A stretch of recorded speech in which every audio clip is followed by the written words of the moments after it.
the ropes. Imagine 20% from the community prediction predicted Blacklist will win.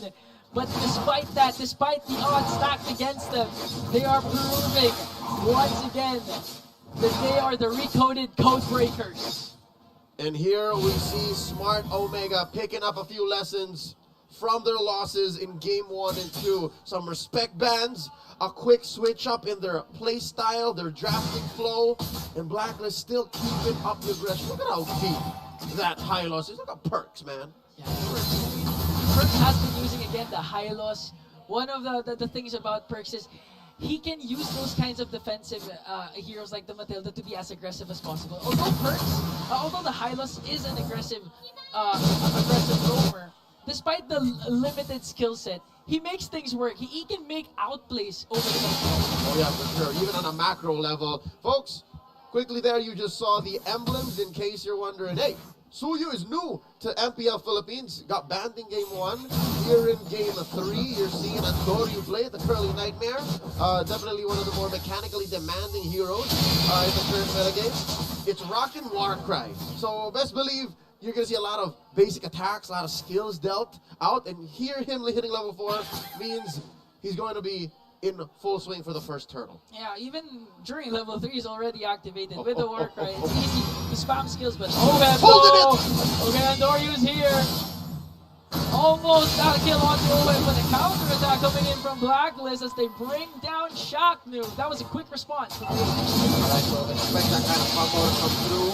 That was a surge into a Queller with a close it on the Sever. So basically, you got it right. 1, 3, 2. There you go. That's a new hero you know. You'll have to think of for sound effects. And he started. Don't get me started. He started off in immortal form, so he deals extra damage and is a little chunkier. That's why he was willing to do it from a second turret. Now, with the turtle up, Andoryu first of the scene. Look at that, he's soloing the turtle. Yeah, he can, again, there's damage reduction, plus he can spam a lot of skills. And the thing that the Red recommended, but wait a minute, we're going right after Perks up against 3, and Andoryu will get the turtle. AOG coming in from Chakos, they want to go for Haji. But that might be too deep for the Mamba because he might fall down though in the hands of MP. Perks is not even done with the cast authority's pathway. MP the game goes in. But okay, the clash will stop there. And I like to again mention what Renmar has been saying during the battle. That the thing about Suyu is that his second skill, which is HP based dependent, that's right, is an easy way to get the neutral objectives. Even just cast the second skill, it's down to 6,000 HP.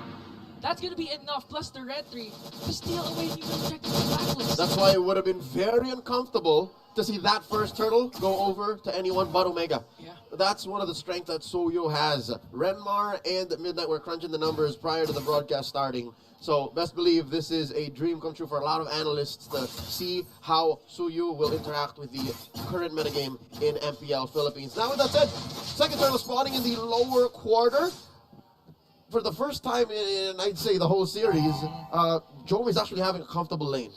Yeah. Sure, game 2 was worlds better than game 1, but here, given that early rotation by Andoryu onto Ohem's kind of protecting himself. Yeah. Ohem's not even crossing that minion wave threshold. Yeah, it's like you're going up against a Nolan who's just waiting for the perfect opportunity from the burst to strike in first without it. That's a capability that Suyu can do. So again, if you're Ohem, you do have the entropy if ever those things happen. Here comes the potential fast he sends himself as Ryota works on Lord J and even manages to kick him still. But he's gonna fall down due to the tower damages and Andoryu wants to go for a trade. Lord J and Buoyant able to escape. And just like those are man, they're just literally snowballing right now on the top lane, to the bottom lane, and now to the turtle. Coast to coast miscommunication. Joe got caught out, did take off top lane. Lord JM got away with it. And here we were hyping the Suyu to be such a menace, to be such a killer. And he couldn't even get us. Oh, here we go! Ryota with the kick there, paired up with the AOG counterattack. The MVP go quite low here as he falls down and has a move here. So there's a trade Omega is waiting for. But again, he can't afford those miscoms again, those crucial mistakes up against Blacklist. I'll tell you now, Inga, the numbers don't add up. That kill on MP just now still does not make up for what happened in the early game before making 5 minutes in here. Sends himself inside. Oh, right over down. OHEB, no! Okay, he's gonna fall down, but he brings down Okir with him. Still, OHEB finds the trade, and the cherry on top is Lord JM was able to take down the turret up top. Smart Omega, seemingly about 5 to 10 seconds behind Blacklist. In their head, they know what the correct thing to do is, or the plan, right? But it seems like in execution, it takes a while for it to go to their brain to send those electrons and those surges down to their nerves and to do it actually. Yeah, it's a very fast-paced game. You can't blame them. It requires a lot of coordination.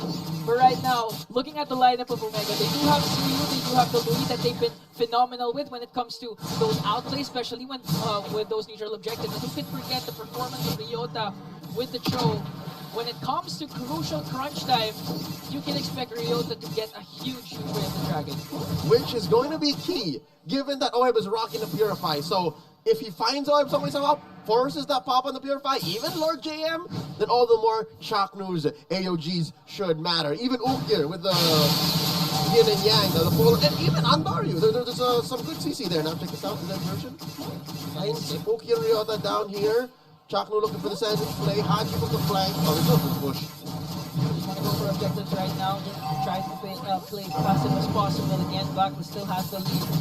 And now they're going to go for a trade play. They know that MPD will try it first. But here comes the Suyu. Before we see a retribution steal, because it's really going to be easy for him. And that's what the battle has been saying. But Blacklist is now mad. They want to go for the counter attack. Chaknu goes in for the AOG. Jom as well. Will he be able to cast the ultimate? He doesn't need to, because Haji will fall down. And Ryota wants to go for another pickoff though. As they work onto the middle lane, Lord JM has to walk away. And this is the answer the Barangay has for Blacklist. A single surge into a sever plus the retribution took away what MP the King was cooking. And then Daryu takes that last turtle for the Barangay plus a push in mid and top. Yeah, the problem for Blacklist right now is how do you deal with the Suyu? Midnight Redmar mentioned this during our bonding. Nothing short of a Kaja. Kaja Kupro. You need the suppress. You need the catch. And right now, they can only rely... Yeah, Franco. They can only rely on the first skill of Perks. The stun. And a perfect Frigid Glacier. Yeah, but the problem is, with the cooldowns of the skills of Suyu, it's easy to avoid the casting of the Frigid Glacier. So it's gonna be tough. It's tough. We're seeing a spike in Omega's efficiency. Ladies and gentlemen, there's a small gap between MP and Andaryu, but a larger gap here between mid lane. You see this, about 1,000 gold between Ukir and Haji. Ukir left out more often in game 2, right? Like, they were doing great with that Eve, but he would be the only one left. Here, I think this is the perfect hero for him now. Yeah, honestly, Ukir has been using the diversion a lot of times, even just sending out himself. Quick rotations. Literally quick rotation, just to try and make sure OHEB is not having a good time. That enabled, actually, Jome to play like this right now. You've seen him going right against Blacklist, even front lightning. That's how brave they are right now. Which explains why game 3, almost 10 minutes in, it's looking so much better for Smart Omega. Game 1 and game 2, Blacklist have trumped them in map mobility. Blacklist just gets to objectives, to fights, to better positions, much faster. Now Omega, they're up to speed. It just sucks for the Barangay that it took 2 games for them to get to this point. Yeah, and again, even though those are the cases right now, Blacklist still has Haji 1 Frigid Glacier away from, sweeping Omega. So if the KD machine performs well, you know it's gonna happen. But speaking of Haji, into the back, look at Haji! Speaking of Haji, they just literally sent 3 members just to bring him down. Here comes the glorious pathway. Jump on the other hand, though, still has casting tools and track is zoning out the backside with the AOG. Lord JM! Down as Lord JM will fall down and adds a big J. OHEB counters attack for the kill onto Chaknu. And that's a 2-for-1 trade for Omega. Curly Nightmare is full control. Perks just pop! What did we tell you? This Suyu is a menace! A mixture of Julian, Nolan. Who else? You want to include Bane? You can include Bane. Lancelot. No, nobody's like Bane. Okay. Lancelot. Because Search does take you out of the map. Yeah. So, yeah. For the first time in a collective hour, give or take, Smart Omega finally in the driver's seat. Yeah. Half of the Apple Arena come alive. I could have sworn the green side, or the blue side here in this case, was quiet. Now I can hear some noise. They're shouting again. They're believing again in the barangay. Every single one of them is hoping. One shot is all they need. Oh, another diversion where they send them up top. Okay. Just to make sure that Job can freely push here. There's barely anything between Jom and Oheb, by the way. Like 200 gold tops. Okay. And we haven't really seen Jom take the skies. So far, Job again has been performing well. Only one death, despite the aggression Blacklist has been showing. And again, we also have to commend Ryota. Ryota has been on point with his show when it comes to his initiation. It's him they need to pop the initial purifies. And they're about to knock into a Blacklist stores. They're about to be in your house. Can you imagine a whole barangay in your house? Yeah, that's so scary. That's a nightmare. Speaking of scary, that's a nightmare. Blacklist doesn't want to face, but they burst down Ryota in exchange for Perks and and Big J once again making big plays. A double kill. They're not even going to wait for the Lord anymore. They might be able to end this though. They're going to go for inhibitor down bottom. They have one catapult. It's just Haji. Okay, look at Luger with the damage, and Dory goes in. They don't have minions. Blacklist was able to clear it out. But they have minions into the middle lane again, wanting to extend their lead by bursting down the inhibitor. Tranquilo, barangay. Patience. It took a while for you to get to this point. If they forced any more, MP would have jumped in and punished them. But right now, they've cracked down that inhibitor in bottom. They've pressured and popped the Holy Shield in mid. And they're about 6,000 gold ahead, under 12 minutes. Ingan, the barangay's looking great. If Omega wins this game, I'm pretty sure we won't see Suyu anymore. For sure.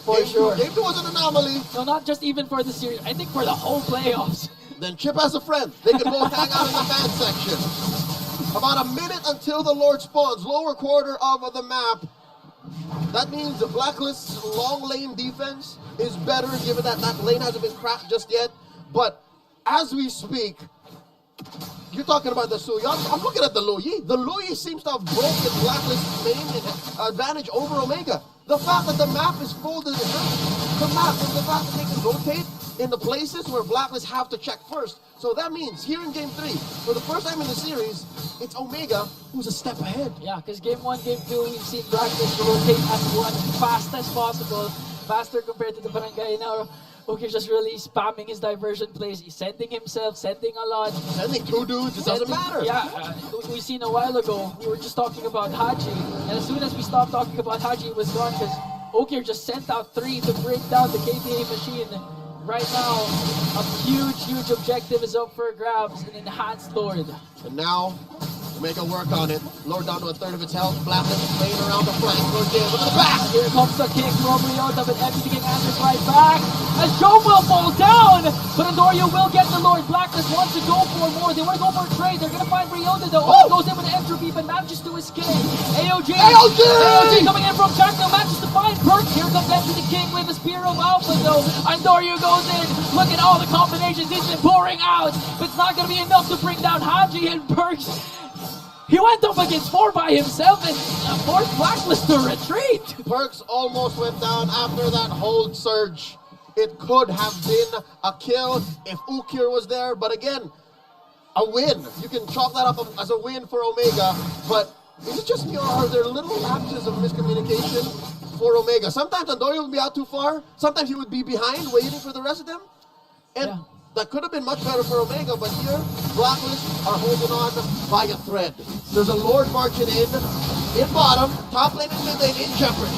It's going to be a 5-on-5. We haven't seen the diversion being casted yet. They might make a play as Blacklist works on the Lord, and they're going to burst it down without suffering any inhibitor turret takedowns. But they have to work on the middle lane because there's minions. Perks off this Warriors pass lane. They're going to be able to burst down the minions. A huge defensive win for Blacklist. Successful defense by Black, keeping the barangay out of their base.